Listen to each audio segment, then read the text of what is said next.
Hello everyone, নমস্কার। সবাইকে স্বাগত বাঙালি মেয়ের সাহায্যের আরেকটা ছোটো মিনি ভিডিওতে। আজকে ছিল দুর্গা সপ্তমী, আর আমরা কোথায় যাচ্ছিলাম? আমরা যাচ্ছিলাম মামার বাড়িতে। যদিও মামার বাড়ি যাওয়ার পেছনে দুটো কারণ ছিল। হ্যাঁ, তো সেই দুটো কারণে আমি তোমাদের সাথে শেয়ার করব। কিন্তু মাকে বলেছিলাম চলো মামার বাড়ি যাই, ঠাকুর দেখতে নিয়ে যাব। দাদু দিদার সাথে অনেকদিন দেখা হয়নি, সেগুলোও হয়ে যাবে। কিন্তু আমি ধান্দায় গিয়েছিলাম, আসল কারণ হচ্ছে এটা। তো আমার মামার বাড়িতে একটা খুবই জাগ্রত দুর্গা পুজো হয়, মা নস্করী। তো সেই নস্করী মাকে আমি অনেক দিন দেখা হয়নি, নমস্কার করা হয়নি, মামা বাড়ি তো যাওয়াই হয় না, সেখানেই গিয়েছিলাম।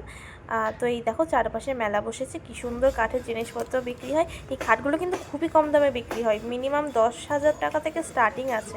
কাঠের খাট 10,000 টাকা থেকে ভাবাই যায় না। আর এই যে আমার ডার্লিং সামনে হেঁটে হেঁটে চলে যাচ্ছে।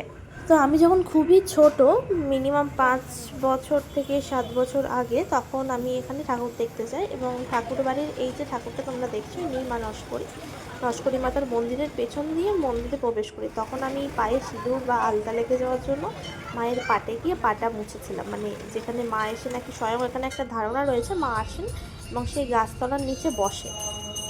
তো সেখানেই আমার পায়ের আলতার ছাপ পড়ে যায় এবং আমাকে দুটো মহিলা মিলে এত ভয় দেখায় যে আমি বলতে পারবো না। আমি খুবই ভয় পেয়েছিলাম যে আমার হয়তো কোনো খারাপ কিছু আমি করে ফেলেছি। তো ফার্স্ট অ্যান্ড একদম প্রথম ধান্দা ছিল এই মায়ের কাছে। আমার একটা মানুদের পুজো ছিল, যার নামে ছিল, তার নামটা উল্লেখ করবো না, তাকে আমি এখানে ফুদ্দু বলে সম্বোধন করছি। তো ফুদ্দুর নামে আমার একটা পুজো দেওয়ার ছিল, তো সেটাই দিয়ে। এবং কিছুদিন আমার তার সাথে এখনও যোগাযোগ আছে, তো কিছুটা আছে। তো তার তার নামে যখন পুজো, তার ব্যবসা বাণিজ্য যাতে ভালো হয় সেটাই বলে আসি। আর সেরকমভাবে আমি মায়ের কাছে যাই চেয়েছি, আজ পর্যন্ত সবই ঠাকুর আমাকে ঠাকুরের আশীর্বাদে দিয়েছে।